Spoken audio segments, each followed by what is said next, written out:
Hi, எல்லாருக்கும் காலை வணக்கங்க. இன்றைக்கி சண்டே சமையல் வந்து சிம்பிளாக தான் செய்கிறேன். ஏன்னா கொஞ்சம் வெளியே போகிறேன். அதனால் இது கறி எதுவும் மீன் எதுவும் எடுக்கலைங்க. இப்போ வந்து கருவாடு முட்டை தொக்கு தாங்க செய்வேன். கருவாடு வாங்கிட்டு வந்திருக்கேன். முட்டை வேக வச்சுருக்கேன். சாதம் உலக வச்சுருக்கேன். இப்போ வந்து இந்த முட்டை தண்ணி சூடு வச்சுருக்கேன் இல்லையா, அந்த சுடு தண்ணியிலே கருவாடு அலசிட்டு நம்ம தொக்கு பண்ணிடலாம், ரசம் வச்சிடலாம். அவ்வளோதாங்க, சிம்பிளாக செய்கிறேன். அப்புறமா சாயங்காலம் வேணாக்கா வந்து ஏதாவது வாங்கி செஞ்சுக்கலாம் அப்படின்ட்டு இப்போ கருவாடு தொக்கு, ரசம், இது சாதம் தான் செய்கிறேன். இப்போ வந்து வெங்காயம் நாங்கள் முட்டை வச்சுட்டு சாதம் வச்சு இந்த பக்கம் வச்சுட்டேன். கொஞ்சம் என் பையன் வந்து கருவாடு தொக்கு சாப்பிட மாட்டான். அவனுக்கு வந்து வெடி தொக்கு பண்ணுறேன், முட்டை தொக்கு. எண்ணெய் ஊற்றிக்கலாம்.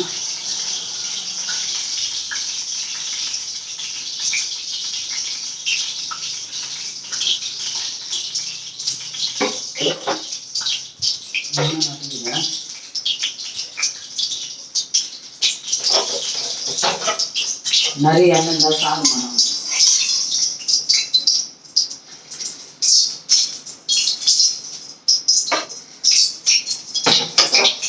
ஏன்னா எண்ணெய் நிறைய இருந்ததுன்னா கற்றுக்கும்.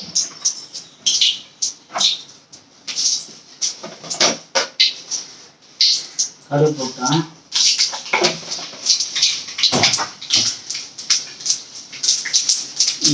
கருவேப்பிலை, இஞ்சி நெசில், பூண்டு, தக்காளி, அது ரெண்டுத்துக்குமே அந்த மாதிரி நடிச்சு வச்சுருக்கேன். கொஞ்சம் பச்சை மிளகா அரைச்சி வச்சுருக்கேன்.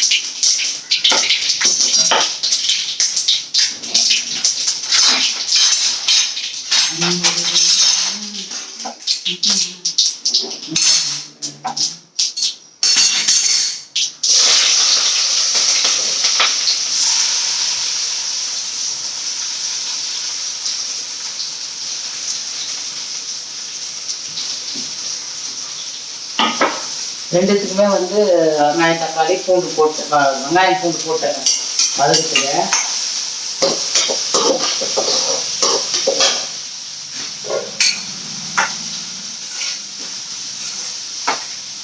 சாயங்காலம் எதுனா சிக்கன் வாங்கி செஞ்சால் தான் சும்மா இருக்கும்.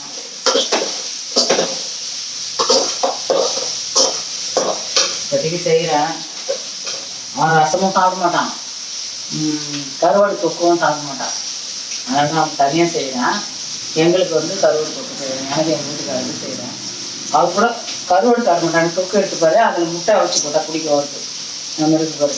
இந்த முட்டை வேக வச்சுருந்தீங்களா, சுடு தண்ணி, அதில் வந்து நல்லா சூடாக இருந்தது. அதுலேயே கருவாடு போட்டு வச்சுக்கிறேன்.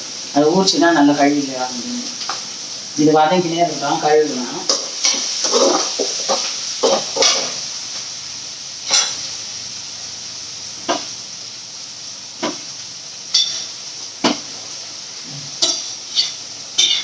எப்படி போயிட்டு பாருங்க.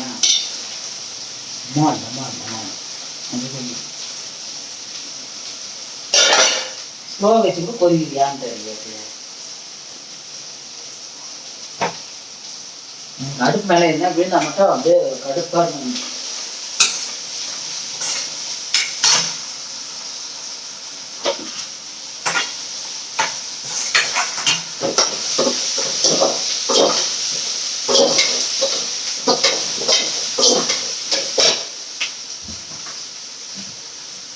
கருவாடு முட்டை தொக்கை யாருக்கும் தெரியாதா போடுறேன்னா நினைக்கிறீங்க. சண்டே சமையல் போடுறது நான் அதை வந்து சரி எடுத்து போட்டுக்கலாம் அப்படின்ட்டு போடுறேன். வதங்கட்டும். வந்து வெங்காயம் வதங்கிச்சுங்க, தக்காளி போட்டுக்கலாம்.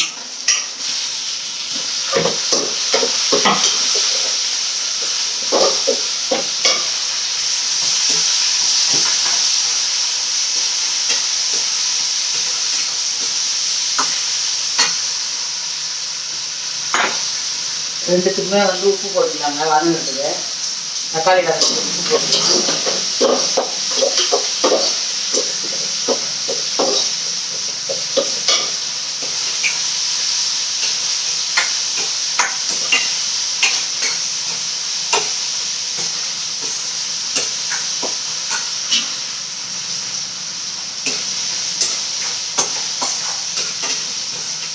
ஸ்லோ வச்சாச்சு. ரெண்டுமே வதங்கிட்டோம். கருவேப்பிலை அரைச்சி வரலாம்.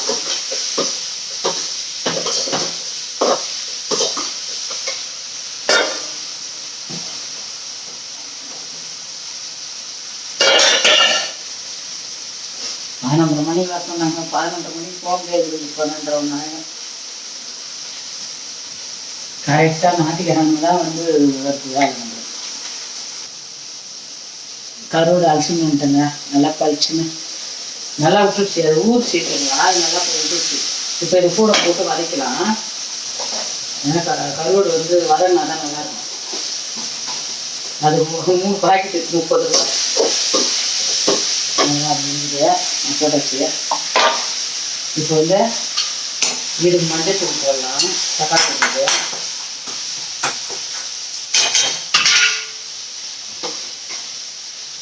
தக்காளி போட்டுட்டு மஞ்சள் தூள் போட்டாச்சு. இது வந்து கருவாட்டுக்கு மஞ்சள் தூள்.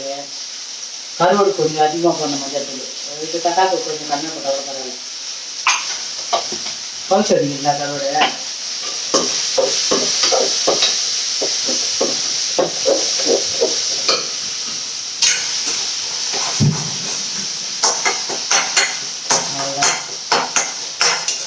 ரசம் போட்டணுங்க.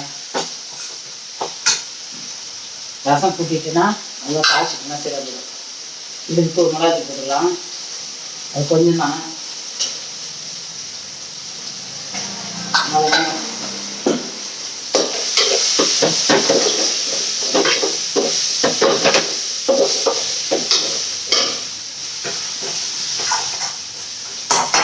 தண்ணி திட்டமாக ஊற்றிடலாம். தக்காளி தெரியாமல் இருக்கணும். தக்காளி எப்படி தொக்குனா அந்த தக்காளி தெரியக்கூடாது. அறுவடை தெரியல பாருங்க. தொக்கு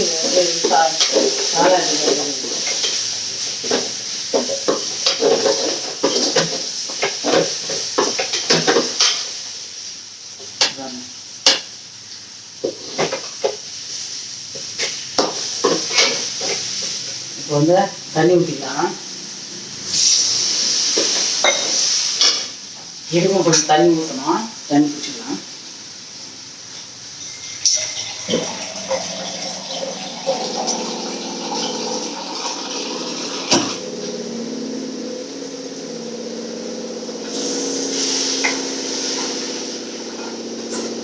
ரெண்டுத்துக்கும் வந்து உப்பு போடலாம்.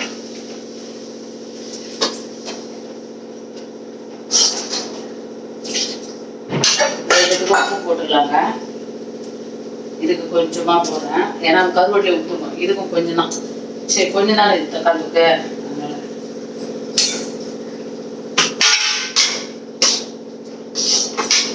அவ்வளோதாங்க. முட்டையை உரிச்சுன்னு வந்துடலாம். இப்போ வந்து முட்டை உரிச்சுன்னு வந்துட்டுங்க. முட்டை போட்டுக்கலாம். இது வந்து இதுக்கு 2 போட்டுக்கலாம்.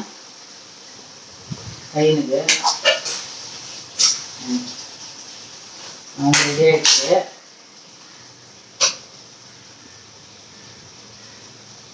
இது வந்து ஊறணும். அந்த கருவாடு தொக்குல போயிட்டு முட்டை ஊறினா தான் நல்லா இருக்கும்.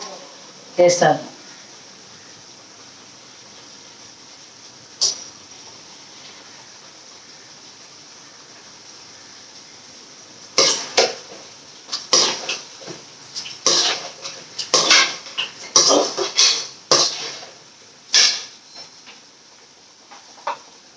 அவ்வளோதாங்க. அது கொஞ்சம் ரெடி ஆகிடுச்சு. ரசம் மட்டும் குடிக்கணும்னா பையனுக்கு ரெடி ஆகிடுச்சிங்க. அது தக்காளி போட்டு பாருங்க நல்லா ரெடி ஆகிடுச்சு. அவ்வளோதான். அதை ஆஃப் பண்ணிடலாம். நேற்று இந்த குழி பணியாரம் சொதப்பிச்சு பாருங்க. என்ன அது கல் அந்த கடாயில் வந்து பழகணும். அது அப்போல்லாம் சரி வரணும். அதனால் அது சரியில்லைங்க. இப்போ இது ஆஃப் பண்ணிக்கலாம்.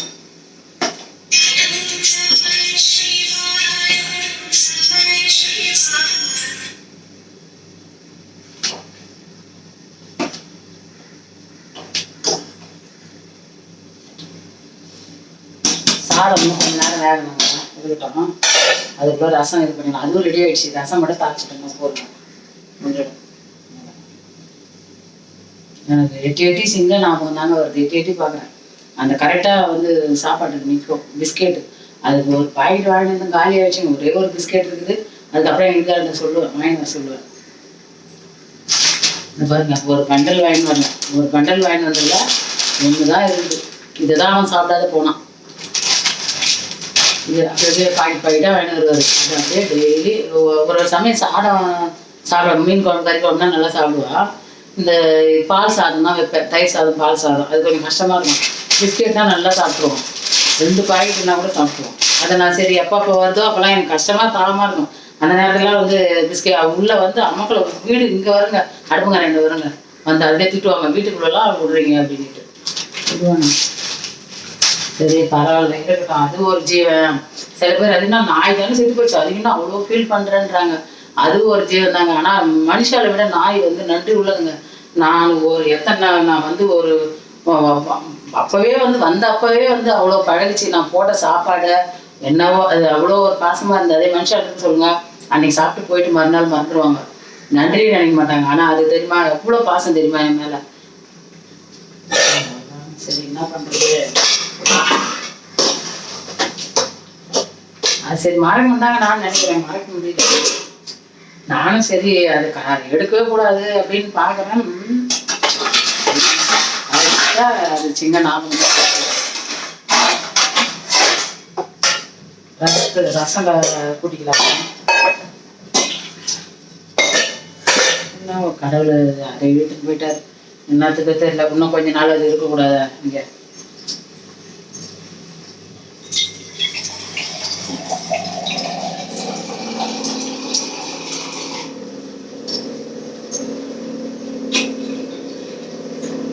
அமாவாசை அன்னைக்கு தான் சொன்னேன், ராகுல் டிக்கி தம்பி பத்திரமா போங்க, அந்த தம்பி இந்த மாதிரி ஆயிடுச்சு, மஞ்சள் போட்டுக்கலாங்க.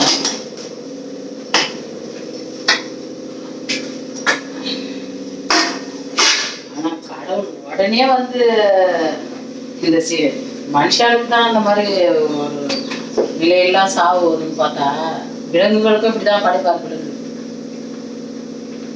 கொஞ்சோண்டு புளி போட்டுக்கலாங்க ரசத்துக்கு, ஏன்னா தக்காளி நிறைய போட போகிறேன். மனுஷாளுக்கு தான் எப்போ ஒன்றா வந்துடும், சட்டுன்னு உடையதுடும். என்ன நடக்குது எப்போ சாகிறோம் அப்படின்னு தெரியாது. அதே மாதிரி விலங்குகளுக்கும் எப்போ அது சாகுதுன்றது அதுவுமே தெரியாது போல, போயிடுது, டக்குன்னு போயிடுது.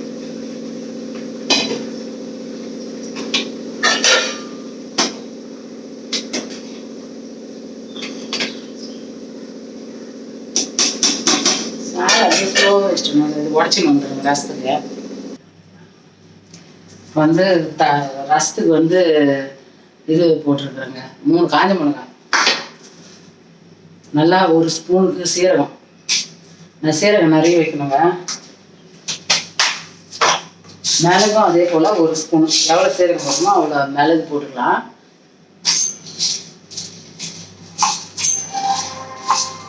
மணி 12 நான் சொன்னேன், மணி ஆகிடும் என்ன இருந்தாலும் கரெக்டாக அப்படின்னு. 2 தக்காளி, இந்த 2 தக்காளி போட்டு போகிறேங்க, அவ்வளோதான். இப்போ பூண்டு போட்டுக்கணும்.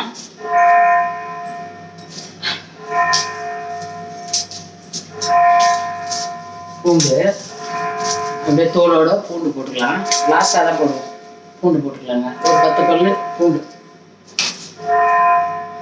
இது அரிசின்னு வந்துடலாம், தக்காளியை அதுலேயே போட்டு அரிசின்னு வந்துடலாம். கொஞ்சம் தக்காளியெல்லாம் போட்டாச்சு, கருவேப்பிலை, கொஞ்சம் கொத்தமல்லி. இது வந்து நம்ம லாஸ்ட்டில் கொதிக்கிறப்போ போகிறதுக்கு இதை அரைச்சி அப்படியே ஊற்றிடலாங்க. இங்கே பாருங்கள், அரைச்சிட்டேன், அவ்வளோதான். புளி போட்டேன் இல்லைங்களா, புளி நல்லா ஊறிடுச்சு, நல்லா ஊறிடுச்சு புளியை, அவ்வளோதான். அது கூட போட்டு இதை போட்டு கரைச்சிக்கலாம்.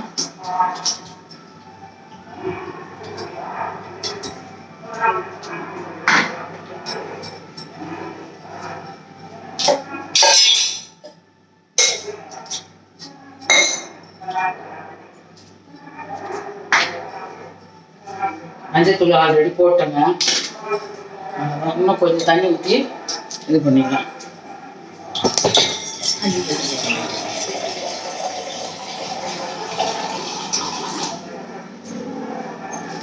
டக்குன்னு அப்படியே ஆடுது, டக்குன்னு ஆடுது.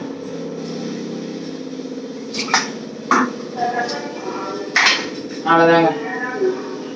கொதிக்க வைக்கணும் ரசம். இந்த கிண்ணத்துலேயே அப்படியே வச்சுருவேன். இந்த கிண்ணத்துலேயே அப்படியே வச்சுருவேங்க. கொதிக்க வச்சுக்கலாம். லாஸ்ட்டை தாளிச்சிக்கலாம். அவ்வளோதான். உப்பு மட்டும் போட்டுக்கலாம். உப்பு மட்டும் ரசத்துக்கு தேவையான உப்பு போட்டுக்கலாம். அவ்வளோதான். இதை அலசி வச்சுக்கலாம். ஏற்கனவே அலசணும், இருந்தாலும் வந்து கீழே இருக்குதுன்னா அது கொஞ்சம் மண்ணாக கிண்ணா இருக்கும். அதனால சரி சரி.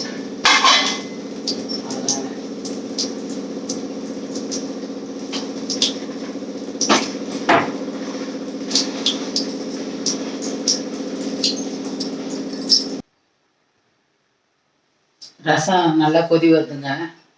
இப்போ வந்து கருவேப்பிலை கொத்தமல்லி போட்டுக்கலாம். போட்டு கொஞ்சம் தண்ணி ஊற்றி இறக்கி வச்சுட்டு தாளித்து கொட்டிக்கலாங்க. அவ்வளோதான். கருவேப்பிலை போட்டுக்கலாங்க.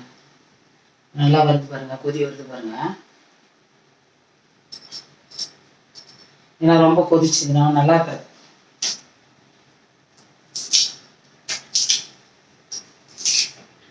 சூப்பராக இருக்குங்க அந்த ரசம், செம்மையா. அவ்வளோதான். தண்ணி ஊற்றி இறக்கலாம்.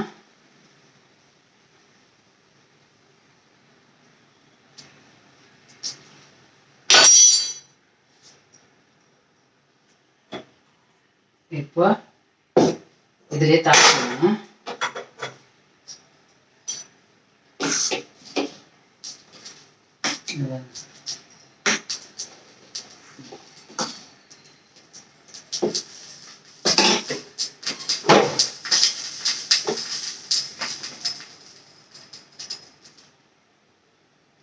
ஐயோ, எண்ணெய் நான் மட்டும் ஏதோ குழம்பு ஊத்துற மாதிரி ஊத்திட்டேங்க.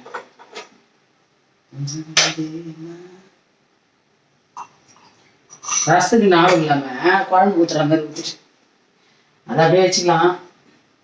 தோசைக்கு ஏதாவது ஊத்திக்கலாம். கடலை எண்ணெய் தானே ஒன்றும்.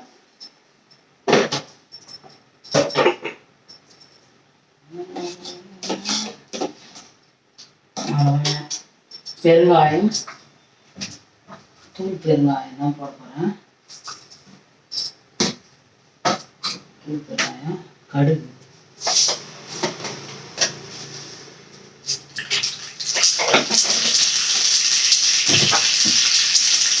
இந்த நான் காஞ்சி மிளகா போடணும். வெட்டை. அவ்வளோதான். பெருங்காயம் மட்டும் நல்லா போடணும் நிறைய. ஆஃப் பண்ணிடலாம். இப்போ எடுத்து ஊற்றிக்கலாம். அவ்வளோதான்.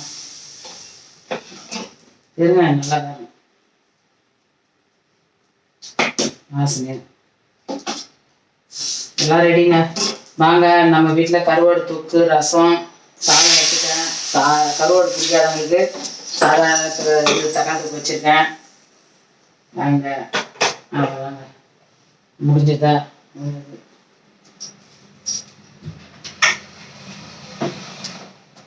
நேற்று அந்த குழி பணியாரம் செஞ்சு பாருங்க, அப்புறம் நல்லா வந்ததுங்க. இதை பாருங்க, ஃபர்ஸ்ட் வந்து கொஞ்சம் சரியா வரல, அப்புறம் நல்லா தான் வந்தது. மீதி இருந்தது இன்னைக்கு காலையில் ஊற்றி சாப்பிட்டேன். நேற்று போட்டிருந்தேன் பாருங்க, சொதப்பல் குழி பணியாரம் வீடியோன்ட்டு. அது கொஞ்சம் மக்கள் பண்ணிடுச்சு, அப்போ வரல எடுக்கிறதுக்கு. அப்புறம் பார்த்தீங்கன்னா வந்தது. அவ்வளோதாங்க, மணி ஆயிடுது. சரி, நானும் சாப்பிட்றேன் அப்படியே சாதம் போட்டு. எனக்கு கருவாடு தொக்குனா ரொம்ப பிடிக்குங்க.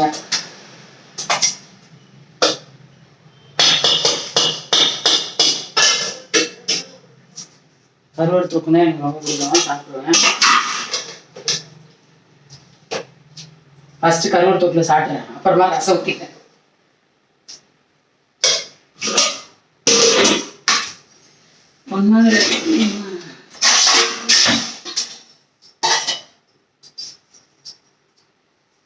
பாருங்க, கருவாடு, முட்டை தொக்கு, ரசம் இருக்குது. அது ரெண்டாவது சாப்பிடலாம். ஏன்னா ரொம்ப பசிக்குது, வேறு காலையிலேருந்து சாப்பிடல நான். டிஃபன் வந்து அதான் அந்த அது சும்மா அது 2 எடுத்துக்கினேன், அவ்வளோதான். அவங்க தான் சாப்பிட்டு போனாங்க. நமக்கு ஒன்றும் அவ்வளோ அதெல்லாம் தோசை கறி குழம்புனா கொஞ்சம் காலையில் ஞாயிற்றுக்கிழமை சாப்பிடுவேன்.